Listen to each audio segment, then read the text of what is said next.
नमस्कार दोस्तों, आप सबका स्वागत है मेरे चैनल पर ऋतु इंट्यूटिव टैरोट। आज हम बातचीत करने वाले हैं साधना के ऊपर। पहले तो जानना ज़रूरी है कि साधना क्या है और साधना किस प्रकार से की जाए। तो देखिए, जो साधना है वो अपने आराध्य देव की हम जब भक्ति करते हैं, उन्हें हम प्रसन्न करने की कोशिश करते हैं, तो ये जो बीच का जो माध्यम है वो हमारी साधना कहलाती है। साधना हम दो प्रकार से कर सकते हैं। पहली जो साधना होती है वो प्रभु को पाने के लिए होती है। सीधी तौर पे मटीरियल वर्ल्ड को, माया को आप प्रेफर नहीं करते हैं। मन से आप जब हताश हो जाते हैं और एक सेटिस्फैक्शन, शांति, पीस आपकी लाइफ में नहीं आती है, तब आप प्रभु की जब खोज करने लगते हैं और उस साधना में सिर्फ़ और सिर्फ आप प्रभु से कुछ ना कुछ एक संबंध जोड़ते हैं और प्रभु से एक मुलाकात करना चाहते हैं, उनको देखना चाहते हैं, ऐसी आपकी चाहत रहती है, या बातचीत करना चाहते हैं और जीवन रहते रहते आप उनका एक दर्शन ज़रूर करना चाहते हैं। एक साधना ये हो गई। दूसरी जो साधना है उसमें अधिकतर लोग रहते हैं, वो हमारी निजी जो लाइफ है उसमें जो प्रॉब्लम्स आने लगती हैं और एक स्टेज पे इंसान बहुत ज़्यादा हताश हो जाता है, निराश हो जाता है चीज़ों से, लोगों से, परिस्थितियों से। तो वो हार जाता है और हाथ ऊपर खड़े कर लेता है, शरणागत हो जाता है। मतलब कि वो सरेंडर कर देता है भगवान को कि मेरे बस में अब कुछ भी नहीं है, जो कुछ भी है आप ही करेंगे, मैं आपके अंडर में हूँ, आपको जैसा मेरा जीवन चलाना है आप चलाएं। ठीक है, ऐसा कह के आप साधना शुरू करते हैं और साधना की जो पहला चरण है वो है भक्ति। धीमे धीमे आप जब भक्ति करने लगते हैं, भक्ति की चीज़ों को समझने लगते हैं, क्या क्या चीज़ें करनी चाहिए, क्या क्या चीज़ें नहीं करनी चाहिए और भगवान क्या निर्देश कर रहे हैं कि उन्हें क्या क्या पसंद है, आप वही करते हैं। और क्या नहीं पसंद है आप उसको अपनी लाइफ से कट ऑफ करते हुए चलते हैं। फॉर एग्ज़ाम्पल कि भगवान को नॉनवेज नहीं पसंद है, वो नकार देते हैं। अगर आप नॉनवेज खा के पूजा करते हैं तो उसको स्वीकार नहीं करते हैं। तो ऐसी बहुत सारी चीज़ें बताई गई हैं, पाप के अंदर बताई गई हैं। अगर वो चीज़ें आप करके भक्ति करते हैं तो आपकी आवाज़, जो भी आपकी पुकार है या निजी ज़िंदगी में बहुत सारी दिक्कतें हैं, तो वहाँ तक आवाज़ नहीं पहुँचेगी। तो थोड़ा-सा जो कष्ट है वो झेलना ही पड़ता है हर चीज़ में, मटीरियल वर्ल्ड में भी। तो भगवान से अगर आप कुछ माँगने जा रहे हैं, कुछ भी बड़ा या चेंज चाह रहे हैं अपनी लाइफ में और साधना कर रहे हैं, साधना के माध्यम से, भक्ति के माध्यम से, तो आपको समझना पड़ेगा, बहुत चीज़ों का त्याग करना पड़ेगा, ख़ासकर जो पाप के अंदर आते हैं। उसमें एक चीज़ मैंने आपको नॉनवेज की बताई, जैसे अल्कोहल लेना या कोई भी नशा करना। तो ऐसे बहुत सारे पाप भी हैं, उनको अपने लाइफ से हटाते हुए तब आप भक्ति करेंगे, तब साधना में आगे बढ़ेंगे। साधना में अधिकतर, जैसे कि आप लोग सभी लोग जानते भी हैं, कि नाम जाप का बहुत ही ज़्यादा महत्व है। तो जब आप नाम जाप शुरू करते हैं तो आपका मन और चित्त नहीं लगता है, बहुत बोरिंग सा लगता है कि दुनिया भर की जो परपंच है आपके दिमाग में बहुत ज़्यादा चलती रहती है, किसी पर्सन के बारे में या पैसे के बारे में या वस्तु के बारे में। तो इस मन को बिल्कुल भी अच्छा नहीं लगता है कि जहाँ पे आप रिपीट एक नाम जाप लगातार करते हैं। तो शुरुआती में जो नाम जाप है, आप 5 बार करिए, 1 माला करिए, 2 माला करिए, जितनी भी आपकी सामर्थ्य है। धीमे धीमे जो लोग आगे बढ़ते जाते हैं महीने के हिसाब से, 6 महीना, 7 महीना, 1 साल, तो धीमे धीमे जो भी अपने इष्ट देव आपने माने हैं, जो भी आपको नाम जाप में नाम प्रिय है, आप उसका जपन जब लगातार करते हैं तो देखिएगा अलौकिक शक्तियाँ आपके साथ धीमे धीमे विचरण करने लगती है। और जो लोग साधना कर रहे होंगे, अगर मेरी वीडियो देख रहे होंगे, तो इस चीज़ को समझ भी रहेंगे कि ये अलौकिक चीज़ जो होती है वो दिखती नहीं है, लेकिन काम बहुत ज़बरदस्त करती है। दूसरी स्पिरिचुअलिटी के अंदर आ गया ये सब अध्यात्म के अंदर ही है। जब तक अध्यात्म के कॉन्सेप्ट को नहीं समझेंगे तब तक हम भगवान को भी नहीं देख सकते, ना समझ सकते हैं। देखने की तो चलिए छोड़िए, बहुत बड़ी बात मैंने बोल दी, लेकिन महसूस करना, एक्सपीरियंस करना भी नहीं हो पाएगा। साधना के दौरान बहुत सारी चीज़ें घटित होती हैं। जिस भी देवी देवता की आप आराधना और जपन खास कर लगातार कर रहे हैं या सेवा करते हैं, सुबह शाम पूजा करते हैं, जो भी सेवा आप लगाते हैं, खाना बनाते हैं और भगवान को अर्पित करते हैं, तो धीमे धीमे आप देखिएगा कि वो देवता आपके मानस पटल पे झलकने लगते हैं। ये बिल्कुल सत्य है। ये संतों ने भी बताया, जिन लोगों ने भगवान की साधना की है, आराधना की है। मानस पटल पे कहने का मतलब है, जब आँखें आप बंद करते हैं, आप खुद भी कभी ट्राई अप करके देख लीजिएगा कि जब आप आँखें बंद करते हैं तो आपको कुछ भी नज़र नहीं आता है। लेकिन जब आप आराधना करने लगते हैं, और इसको सीधी तौर पे मैं ये कहूँ कि जपन आपका सिद्ध होने लगता है, तब देवी देवता आपको दर्शन देने लगते हैं। तब आपको निश्चिंत हो जाना चाहिए, क्योंकि बहुत लोगों को पता ही नहीं चलता है कि साधना के दौरान देवी देवता कहीं न कहीं आपको एक शंका दिखाते हैं, सपने के थ्रू या मानस पटल पे। तो आपको कंफर्म हो जाना चाहिए कि जिस भी इष्ट देव की आप पूजा कर रहे हैं वो आपके साथ हैं। आपको लाइफ में जो भी प्रॉब्लम्स हैं उसके लिए आप बहुत ज़्यादा परेशान ना हो। ये तो एक गुड साइन हो गया आपके लिए। आपको निश्चिंत होना चाहिए, निर्भय हो जाना चाहिए उस चीज़ के लिए। तो साधना करने के लिए भक्ति का पहला चरण बहुत ज़रूरी है। भक्ति कैसे करनी है, धीमे धीमे आप शुरुआत करें तो इससे क्या होगा, धीमे धीमे नाम जाप से जो भी आपकी प्रॉब्लम्स हैं किसी भी प्रकार की लाइफ की, तो आप देखिएगा बहुत टाइम से भी जो भी काम भी अटके हुए थे वो धीमे धीमे होने लगेंगे। और कोई भी चीज़ डिनाइबल नहीं होगा, क्योंकि आज से पहले जब आप भक्ति नहीं कर रहे थे, साधना नहीं कर रहे थे, तो सारी चीज़ें जो है पूर्व जन्म के कर्म से जो भी निर्धारित हुआ है, अच्छा बुरा आपको मिल रहा था। लेकिन जब आप भक्ति करने लगे, शरणागत हो गए और साधना कर रहे हैं, तो उसके अंतर्गत जो भी सिचुएशन आपकी लाइफ में भेजी जा रही है वो भगवान की तरफ से है, भगवान की तरफ से पारित होके आ रही है, ऐसे ही नहीं आ रही है।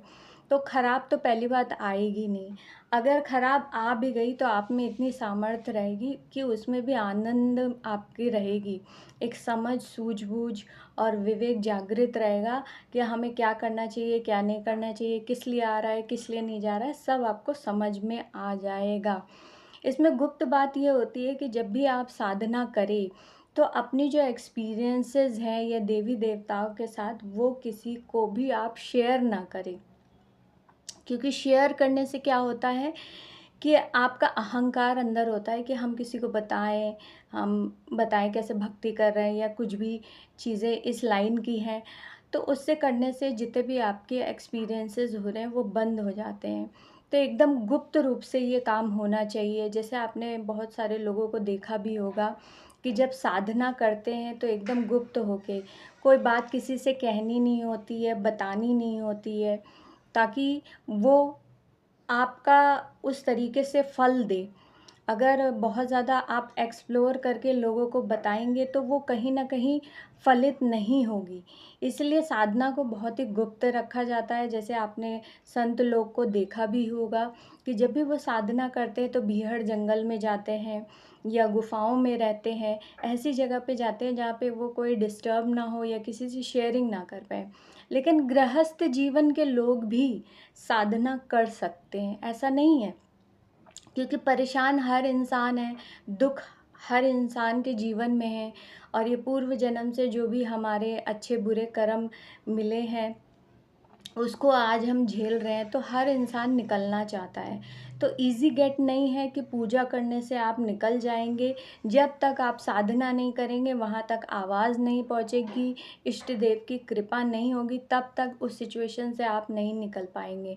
थोड़ा-सा मेहनत करना पड़ता है इसमें, साधना को लेके कंसंट्रेशन होता है, इसमें त्राटक जो होता है उसके बारे में भी आप लोगों ने सुना होगा। ध्यान जो विद्या है उसको करते हुए अगर जपन करते हैं, साधना करते हैं, तो बहुत जल्दी कृपा भी होती है और कहीं न कहीं आप अपने इष्ट देव को देख भी पाएँगे और महसूस कर पाएँगे कि आस-पास वो कहीं न कहीं वो रक्षा कर रहे हैं और कहीं न कहीं आपको संचालित कर रहे हैं। तो ये बहुत ही एक अनुभव की बात होती है, अलौकिक चीज़ है और अलौकिक चीज़ को आप डिनाई नहीं कर सकते हैं। क्यों नहीं कर सकते हैं इस मोड पे? क्योंकि जैसे हवा नहीं दिख रही है, लेकिन आप साँस तो ले रहे हैं ना। तो वैसे ही अलौकिक चीज़ होती है। आप इसको डिनाई कभी भी नहीं कर सकते हैं और इसके लिए तो तथ्य भी मिले हैं हमारे स्पिरिचुअलिटी को लेके, अध्यात्म को लेके। तो साधना करते समय बहुत सारी चीज़ें आपको देखनी पड़ती है, उस तरीके से करना पड़ता है। खान-पीन पे भी आपको ध्यान रखना पड़ता है कि सात्विक खाना खाएँ, उसमें नॉन-वेज बिल्कुल भी इन्वॉल्वमेंट ना हो, तीखी चीज़ें ना खाएँ, बहुत ज़्यादा नमक ना हो, बहुत ज़्यादा मीठा ना हो और वाणी दोष भी नहीं बनना चाहिए। वाणी दोष कहने का मतलब है कि आप किसी की बुराई ना करें, बहुत ज़्यादा बोलचाल या बातचीत ना करें और साधना में जो साधना कर रहे होंगे इस बात को अच्छे से समझ रहे होंगे डीपली कि लोगों से इंटरेक्शन कम कर दे, रिलेशनशिप बहुत ही नील कंडीशन पे हो जाए, अकेले रहना इसमें ज़्यादा इम्पोर्टेंट है, अपने इष्ट देव का ध्यान करना। दिन में 24 घंटे तो पॉसिबल नहीं हो पाता है क्योंकि चित्त हमारा मन बहुत चीज़ों में भागता है, लगता है। तो चित्त को एक ही ध्यान अवस्था में लगाए रखने को ही हम साधना बोलते हैं। वो साधना जो हमारे प्रभु तक हमको पहुँचाती है। इस साधना को पूरा करते ही आप कुछ भी माँग सकते हैं, चाहे अपनी लाइफ़ की प्रॉब्लम्स हो, चाहे इसमें ये भी माँग सकते हैं कि दूसरा जो मैंने आपको पहला जो बताया था कि भगवान को माँगना, भगवान की प्राप्ति करना। तो ये 2 चीज़ें होती हैं उसमें, तो इसी तरीके से ही हम निकल सकते हैं, बाकी निकलना बहुत ज़्यादा मुश्किल होता है और इसी साधना को जब वो बहुत अच्छी तरीके से सिद्ध हो जाता है, तो वो एक सिद्धि बन जाती है। तो जैसे कि सिद्धि भी आप लोग जानते हैं कि बहुत तरीके की होती है, हर सिद्धि की जो देवी-देवता बैठे हैं, वो कुछ ना कुछ एक्स्ट्रा ऑर्डिनरी आपको देते हैं। किसी के बारे में अगर आपको भविष्य का बताना है तो वो बता सकते हैं कई लोग। कुछ लोग हैं सिद्धि से पीछे का भी बता सकते हैं, प्रेज़ेंट का भी बता सकते हैं। कुछ सिद्धि ऐसियाँ हैं जिसमें आप अपना रूप बदल सकते हैं, आवाज़ बदल सकते हैं। तो ये सब साधनाएँ जब सिद्ध हो जाती हैं, सिद्ध अवस्था में आ जाती हैं, तो वो सिद्धि का रूप ले लेती हैं और ये देवी-देवताएँ आपको वो पावर देती हैं आंतरिक, जहाँ पे आपको सब अच्छे से नज़र आने लगता है। आप बिना देखे ही इंसान को समझ जाएँगे कि ये गलत है, ये सही है, ये क्या करने वाला है, ये क्या नहीं करने वाला है, या इसका फ्यूचर कैसा होगा। ठीक है? और इसमें एक और मैं बात कहना चाहूँगी कि जो साधना करते हैं वो छुपे हुए लोग होते हैं, वो दिखते तो हैं नहीं, इतना ज़्यादा प्रचार और प्रसार करेंगे नहीं। अगर संत है तो वो संत जाने जाएँगे या बीहड़ में जाएँगे। गृहस्थ में आप कैसे समझ पाएँगे कि ये साधना करते हैं या तो ऐसे लोगों से जब आपकी मुलाकात हो, आपको हल्की-सी भी भनक लगे, तो इनसे कुछ भी ऐसी बात खराब ना करें या व्यवहार ना करें क्योंकि ऐसे लोग वो रिटर्न में तो खुद नहीं देंगे, लेकिन इनके साथ जो देवी-देवता चल रहे हैं, जिनकी ये आराधना साधना कर रहे हैं काफ़ी टाइम से, तो वो कहीं न कहीं रुष्ट होके आपको कुछ न कुछ खराब देंगे, कुछ न कुछ लाइफ़ में प्रॉब्लम बिठा देंगे। तो ऐसे लोगों से दूरी ही बना के रखनी चाहिए। अगर थोड़ी-सी भी आपको भनक लग जाती है कि ये इंसान साधना करता है या इष्ट देव की भक्ति करता है, तो ये बहुत एक इम्पॉर्टेंट बात है इसमें। और साधना में खाने का जो मैंने परहेज़ बताया, ऐसी बहुत सारी चीज़ों का है, व्यवहार का भी परहेज़ है, इसमें गुस्सा नहीं करना है अगर आपको गुस्सा बहुत आ जाता है, हर छोटी-छोटी बात पे या गालियाँ नहीं देनी है, किसी को अपशब्द नहीं बोलने हैं। किसी स्त्री या पुरुष के प्रति गलत भाव भी नहीं रखना है, बिल्कुल भी। इसमें तो ये निषेध है। अगर आप साधना कर रहे हैं और आपके गंदे भाव हैं किसी लड़की लड़का को लेके, किसी भी तरीके के जेंडर को लेके, तो ये भाव पहला अवरोधक होता है, मतलब कि पहला जो रुकावट है। तो जब आप भक्ति में, साधना में पहले आप तैयारी करेंगे तो ये सब चीज़ें आप जान लें कि आपको क्या चीज़ करनी चाहिए, क्या चीज़ नहीं करनी चाहिए। तो बहुत ही ज़्यादा आपको इस चीज़ का ध्यान रखना पड़ेगा और ब्रह्मचर्य का बहुत ज़्यादा इसमें महत्व है। ब्रह्मचर्य को अगर फॉलो आप नहीं करोगे तो साधना कर ही नहीं सकते हो, क्योंकि आप जब साधना करोगे वो विफल हो जाएगी। बहुत सारे लोग ऐसे हैं, बोलते हैं कि हमने साधना इतने सालों की, हमें कुछ नहीं मिला, नाम जप किया, हमें कुछ नहीं मिला। तो देखिए, उस रूल्स को आप फॉलो करेंगे तभी कुछ मिलेगा। ब्रह्मचर्य बहुत इम्पॉर्टेंट रोल अदा करता है इसमें। अगर आपने ब्रह्मचर्य को फॉलो नहीं किया है और आप नाम जप कर रहे हैं और बहुत सारी गलत क्रियाएं कर रहे हैं, तो फिर बिल्कुल भी साधना का कोई भी फल या एक्सपीरियंस आपको नहीं होने वाला है। तो पहले तो ब्रह्मचर्य को आपको पक्का करना पड़ेगा और अपने उस पे कंट्रोल होना चाहिए, उस इंद्रिय पे आपका कंट्रोल होना चाहिए। जो भी हमारी इंद्रियां हैं उस पे कंट्रोल धीमे धीमे होना चाहिए, एक दिन की बात नहीं है। यही तो साधना है कि आपको अपने बातों पे कंट्रोल हो, देखने पे कंट्रोल हो, खाने पे कंट्रोल हो। तो हर चीज़ की इंद्रियों का भोग जब आप रोक देते हैं और वो इंद्रियों को आप जपन में लगाते हैं, साधना में, अपनी प्रभु की आराधना में लगाते हैं, तब वो बात वहाँ तक पहुँचती है और बनती है। और डेफ़िनेटली आपको दर्शन भी कहीं ना कहीं भगवान के होते हैं और वो आभास भी कराते हैं और आप निश्चिंत और निर्भय हो जाते हैं, लाइफ को अच्छे से आनंद में जी सकते हैं। जो भी लोग साधना अगर करना चाहते हैं तो और नॉलेज लीजिए उसके बारे में और आगे बढ़िए। बहुत ही अच्छा एक सुंदर रास्ता जीवन का, जहाँ पे आप खुश रह सकते हैं। देखिए, अधिकतर लोग खुशी को कहाँ ढूंढ रहे हैं? पैसे में ढूंढ रहे हैं, लोगों में ढूंढ रहे हैं, या कहीं ना कहीं चीज़ों में ढूंढ रहे हैं कि ये मिल जाएगा हम सुखी हो लेंगे। देखिए, ये भ्रम है। कुछ भी चीज़ मिल जाए उसके बाद आपकी चाहतें कभी ख़त्म ही नहीं होंगी। तो एक कॉमन सेंस की बात है कि लाइफ में एक चीज़ मिली, ख़त्म हुई, फिर आई, फिर ख़त्म हुई, फिर आई, तो मतलब जीवन यही थोड़ी होता है। अगर कुछ एक्स्ट्रा ऑर्डिनरी करना चाहते हैं, और भगवान तो हमारे त्रिकाल के जो देवता हैं, जिस सृष्टि को चला रहे हैं, अगर उनका अनुभव आपने नहीं किया जीवित रहते हुए, तो जीवन एकदम आपका बेकार है। मुझे निजी तौर पे ये लगता है। तो एक बार उन्हें अनुभव ज़रूर करें, और अनुभव करने का रास्ता सिंपल वाला है ही नहीं है। थोड़ी सी मेहनत करनी पड़ती है साधना में, जपन में आपको लगना पड़ता है, ध्यान करना पड़ता है, त्राटक करना पड़ता है, तब जाके कहीं ना कहीं आपको थोड़ा थोड़ा फल दिखाई देगा। तो एक सेटिस्फैक्शन ज़रूर आ जाती है, जो लाइफ में कभी नहीं आई, कि मेरे साथ कोई है और वो सब भार संभाल लेगा, मुझे चिंता करने की कोई भी ज़रूरत नहीं है। और सारे जो भी रुके हुए काम हैं आपके कैसे बनेंगे आपको खुद भी नहीं पता चलेगा। अगर मनी के लिए परेशान है तो मनी कहाँ से आ रही है वो भी नहीं पता चलेगा। कुछ करने की भी ज़रूरत नहीं पड़ेगी।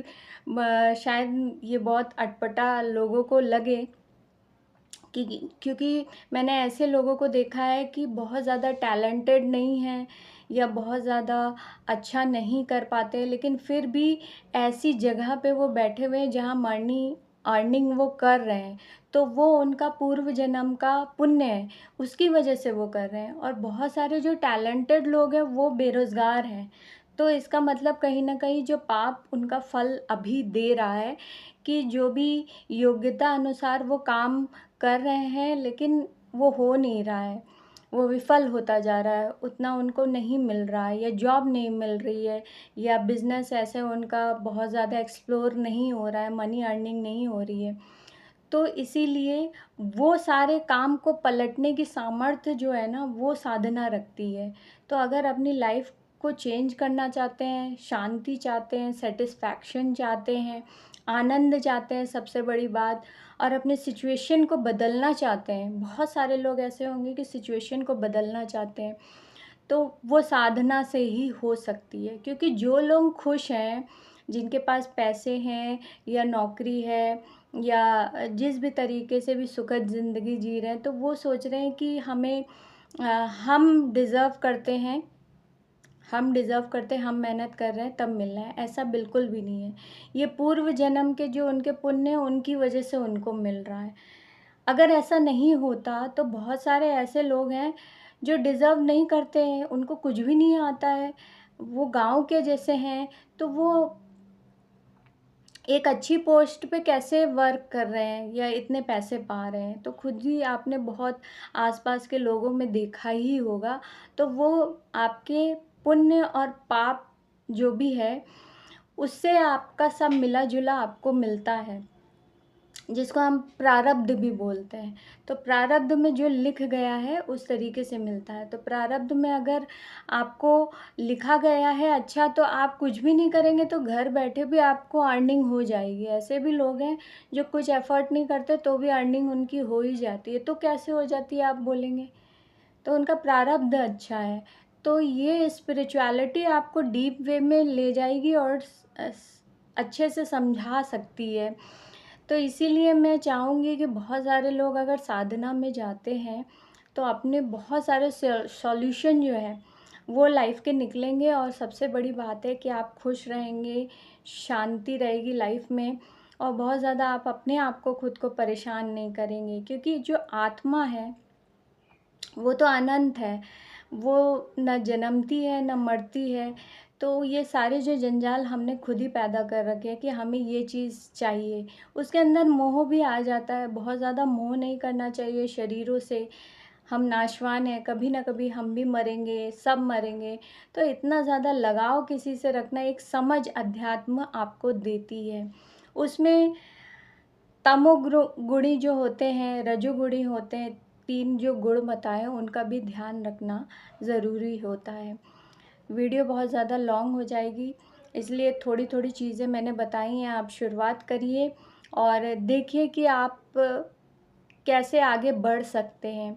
और डरने की बात नहीं है कि थोड़े दिन आप करेंगे, हो सकता है बोरिंग लगे, लेकिन अगर वाक़ई में आप ये रास्ता चुनते हैं और पाना चाहते हैं, अगर चुनाव नहीं भी करते हैं, अपने दुःखों से ही चुनाव करते हैं, तो शुरुआती में आप जप करें, साधना जब आप करें, ध्यान करें, तो एकदम से छोड़े ना, लगातार उसमें लगे रहें, तभी कोई एक रिज़ल्ट आपको मिलेगा।